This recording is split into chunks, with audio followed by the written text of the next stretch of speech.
నా కృపానికి చాలును, నా శక్తి నీకిచ్చదన్. నా కృపానికి చాలును, నా శక్తి నీకిచ్చదన్. గ్రేస్ గ్రేస్ కృపా కృపా, గ్రేస్ గ్రేస్ కృపా కృపా, గ్రేస్ గ్రేస్ కృపా కృపా, గ్రేస్ గ్రేస్ కృపా కృపా. నా కృపానికి చాలును, నా శక్తి నీకిచ్చదన్. నా కృపానికి చాలును, నా శక్తి నీకిచ్చదన్. ఈ దినము మీకు వచ్చుచున్న మాట ఏమిటి అంటే,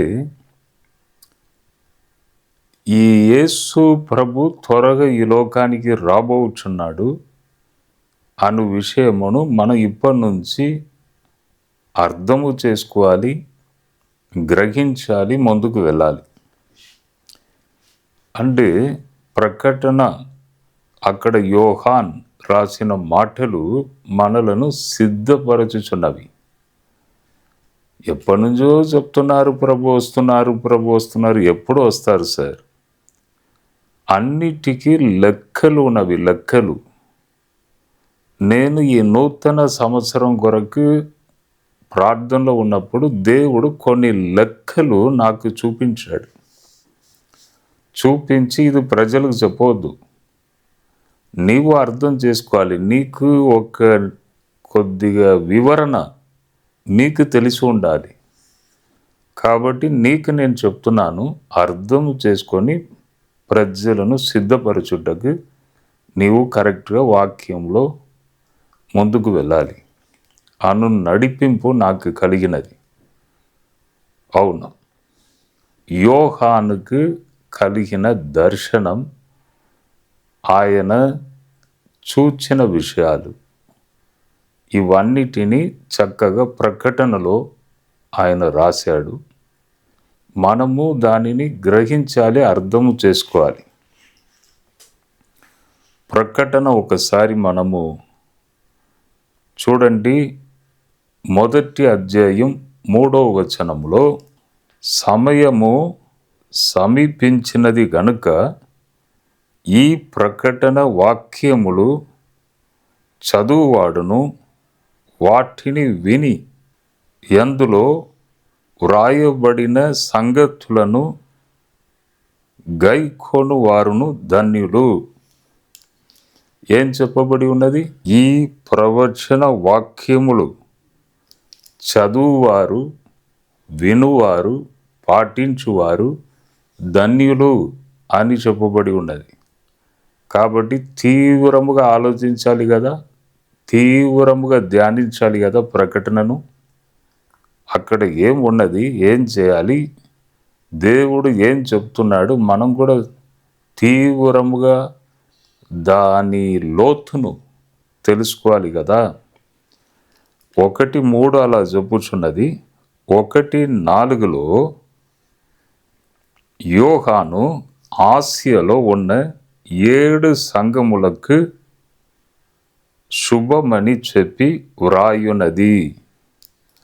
7 సంఘములకు, ఆసియాలో ఉన్న 7 సంఘములకు వ్రాయుచున్నది ఏమనగా అని స్పష్టముగా, క్లియర్గా అక్కడ చెప్పబడి ఉన్నది.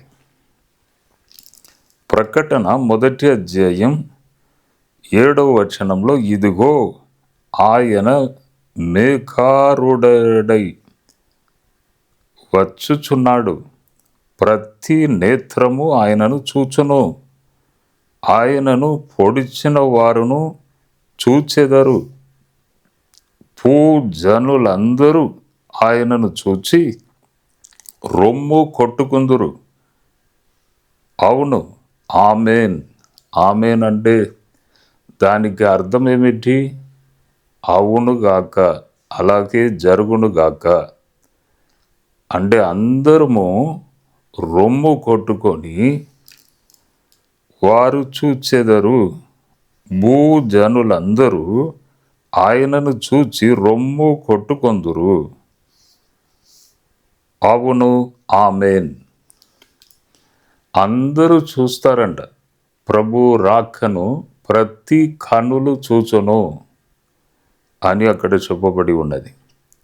ఒకటి మనము అర్థం చేసుకోవాలి ఈ దినము ఏమిటి అంటే, 7 సంఘములు, 7 నక్షత్రములు అని బైబిల్ గ్రంథంలో చెప్పబడి ఉన్నది.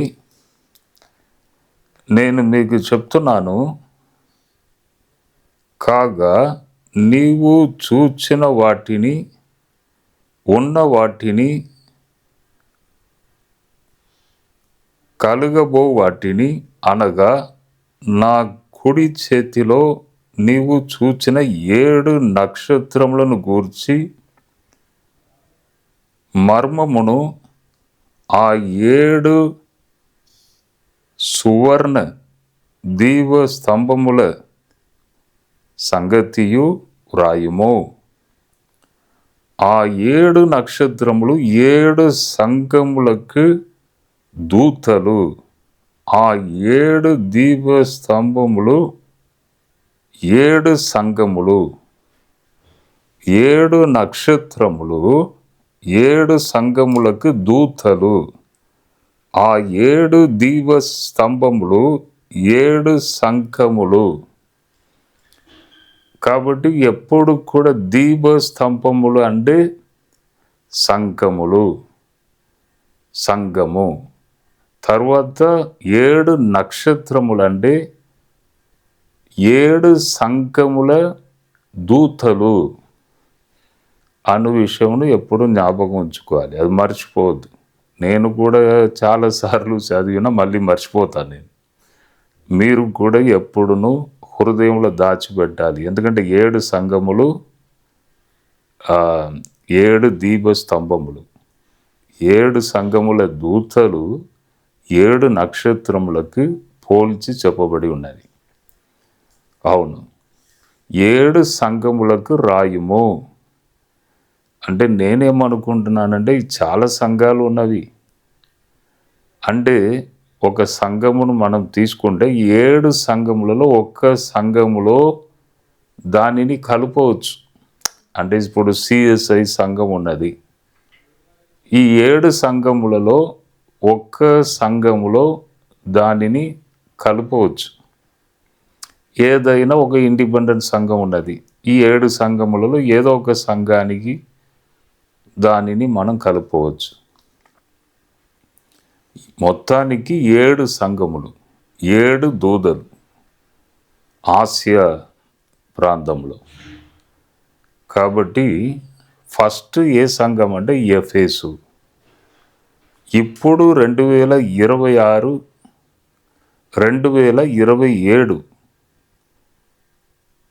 ఈ టైంలో ఎఫెసు సంఘం చాలా ఇంపార్టెంట్. ఎఫెసు సంఘం.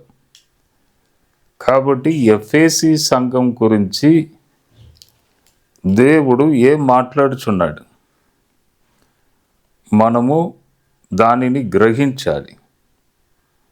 ఎఫెసీ సంఘానికి దేవుడు ఏమంటున్నాడు, దానిని ప్రాఫెసీగా ఎఫెసు సంఘానికి చెందిన వారు తీసుకోవాలి. అవును, వెనుకకు పెద్ద లెక్క ఉన్నది, అది మీకు అవసరం లేదు. కాబట్టి ఇది ఇప్పుడు చెప్పబడాలి ఈ సంగతి మీకు, అందుకే చెప్తున్నాను. ఎఫెసులో ఉన్న సంఘపు దూతకు ఇలాగు రాయుము, 7 నక్షత్రముల తన కుడి చేత పట్టుకొని 7 దీప స్తంభముల మధ్య సంచరించువాడు చెప్పు సంగతి ఏమనగా, అక్కడ దేవుడు ఏమంటున్నాడు, నీ క్రియలను, నీ కష్టమును, నీ సహనమును నేను ఎరుగుదును. ఈ దినము ఈ మాటను మీరు ప్రాఫెసీగా తీసుకోవాలి. ఉపద్రవములు అందరికీ దేవుడు ఇవ్వడు. కొందరిని మాత్రం ఎప్పుడును దేవుడు నలిపి వేస్తాడు. అంటే ఎప్పుడు కూడా ఇలా ప్రశ్న అడుగుతూ ఉంటారు, ఏంటి ప్రభువా, వారు మంచిగా ఉన్నారు, వీరు మంచిగా ఉన్నారు, నాకేనా ఈ కష్టం? ఎప్పుడు చూసినా ప్రాబ్లమేనా? ఏంటిది ఇది అని కొందరు అడుగుతూ ఉంటారు. కొన్ని దినములుగా అమెరికా దేశము నుండి ఒక స్త్రీ, ఒక లేడీ నాకు పరిచయము. ఎలా పరిచయం అంటే, అప్పుడప్పుడు ఫోన్ చేసి ప్రార్థన చేయండి అని నాతో మాట్లాడుతూ ఉంటారు. ఆ స్త్రీ ఫస్ట్ కువైత్లో ఉన్నారు, ఇప్పుడు అమెరికా దేశంలో ఉన్నారు. వారు కొన్ని దినములుగా ఫోన్ చేసి ఒక్క ఏడుపు కాదు, ఏంటిదంటే వారి యొక్క కుటుంబ ప్రాబ్లం. ఇద్దరు అబ్బాయిలు, 13 సంవత్సరాలు 15 సంవత్సరాల ఇద్దరు కొడుకులు, తర్వాత భర్త. మంచిగా ఉన్న కుటుంబం, ఏం జరిగిందో ఏం ప్రాబ్లం అయిందో తెలియదు. ఆ తల్లిని 40 రోజులు అమెరికా దేశంలో జైల్లో పెట్టారంట. ఆమె ఒక్కటే ఏడుపు ఏడుచుచున్నది. ఫోన్ చేసి, అయ్యా, నేను ఇంత ఉపద్రవము ఈ వయసులో నేను అనుభవించాలనా? 40 రోజులు జైల్లో ఉన్నానయ్యా, ఎంత కష్టం ఒక్కసారి ఆలోచించండి అయ్యా. నా సొంత భర్త నా మీద కేసు పెట్టారు, నా పిల్లలు నన్ను చూడుటకు రావట్లేదు, ఇదేనా లోకము అని తన కష్టాలను చెప్తూ, ఎందుకు దేవుడు నాకు ఇది చేశాడు, ఎందుకు నా ప్రాబ్లం అని చెప్తూ ఏడుస్తూ ఉన్నారు. కొన్ని దినములుగా ఈ కాల్ అక్కడి నుండి వచ్చుచున్నది. ఇక్కడ చూడండి, నీ క్రియలను, నీ కష్టములను, నీ సహనమును నేను ఎరుగుదును. ఇక్కడ ఏమున్నది? నీ కష్టమును, నీవు పడుచున్న బాధ, ఇబ్బందులు, ప్రాబ్లమ్స్ అన్నీ నేను ఎరుగుదును. కాబట్టి ఈ 2026 ఉపద్రవంలో, కష్టంలో, కన్నీటిలో ఉన్న ప్రజలకి, వారు ఎఫెసు సంఘానికి చెందిన వారు ఏమో దేవుని దృష్టిలో కొన్ని లక్షల సంఘాలు ఉన్నవి మన దేశంలో కానీ ప్రపంచంలో కానీ. మన దేశంలోనే కొన్ని లక్షల సంఘాలు కన్యాకుమారి నుంచి కాశ్మీర్ వరకు ఉంటుందండి. కొందరు ఇలా మాట్లాడతారు, ఏది లేకుండా చేస్తా, నేను ఒక పాస్టర్ కూడా ఉండకుండా చేస్తా. అది అవుతుంది? అది కొన్ని లక్షల సంఘాలు ఉన్నవి, మాటతో అలా చేస్తా ఇలా చేస్తా అంటే అవుతుంది? అది ఎప్పుడు కాదు. కళలో కూడా అది అనుకోవద్దు, కళలో కూడా. అవును, అలా విస్తరించబడినది దేశంలో దేవుని శక్తితో. మన ప్రయాసం కాదు, మన ప్రయాసం కాదు. దేవుడు, అప్పుడే దేవుడని మనం అంగీకరించగలము. అంత శక్తిమంతుడిని. ప్రపంచం అందట ఎన్ని సంఘాలు ఉన్నవి, అబ్బా,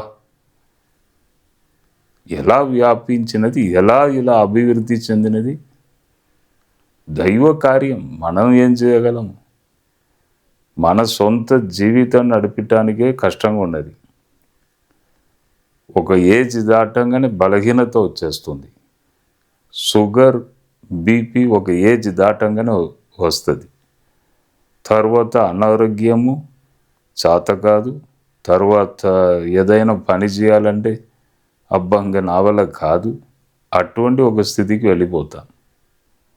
ఇది మనుషుల యొక్క బలం. కానీ దేవుడు అలా కాదు, కంప్లీట్ డిఫరెంట్. ఈ సృష్టి యావత్తును చేసిన దేవుడు. కాబట్టి అలా చేసేస్తామంటే అది నరులతో అయ్యే పని కాదు. కానీ 7 సంఘాలు, 7 దూతలు దీపస్తంభములు సంఘాలు, దూతలు, నక్షత్రములు. అంటే ఒక్కొక్క సంఘం కూడా 7లో ఏదో ఒక సంఘంలో కలిసి ఉంటుందని నేను అనుకుంటున్నాను.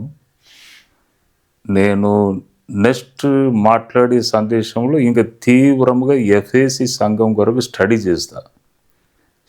చేసి చెప్తా. ఇప్పుడు 26వ సంవత్సరం ఇది ఎఫెసు సంఘంలో ఉన్నవారికి ఇప్పుడు నేను చెప్పే మాట అవసరం.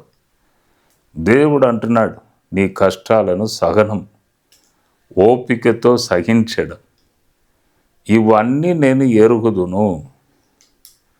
ఫస్ట్ ఏం చెప్తున్నాడు? నీ క్రియలను.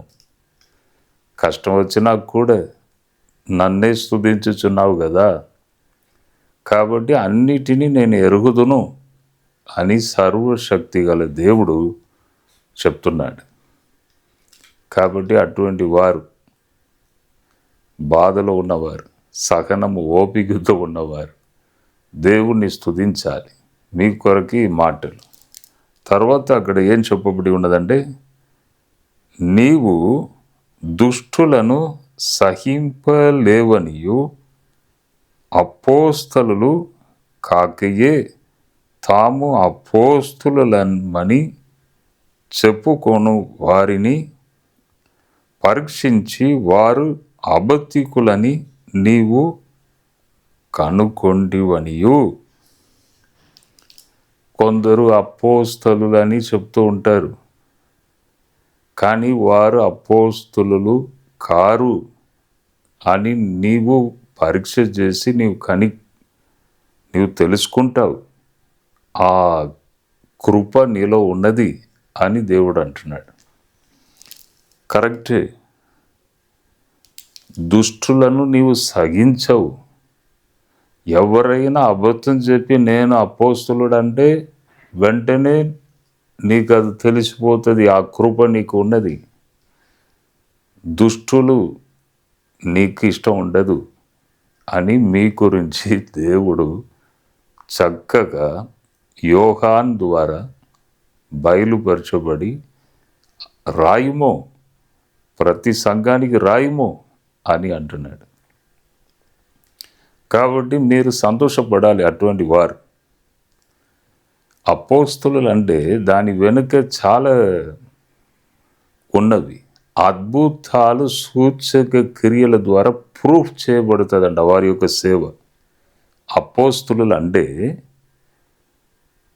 అద్భుతాలు, సూచక క్రియలు. వారు ఎక్కడ పాదం మోపినా అద్భుతాలు, సూచక క్రియలు జరుగుతాయి. తర్వాత అద్భుతాలంటే చాలా సంఘాలకు వారు పునాదిగా ఉంటారంట. వారి మీద సంఘం కట్టబడుతుంది, వారు పునాదిగా ఉంటారు. అంటే అర్థం ఏమిటి? అనేక సంఘాలు నిర్మించబడుటకు కారణముగా ఉంటారంట అపోస్తులు.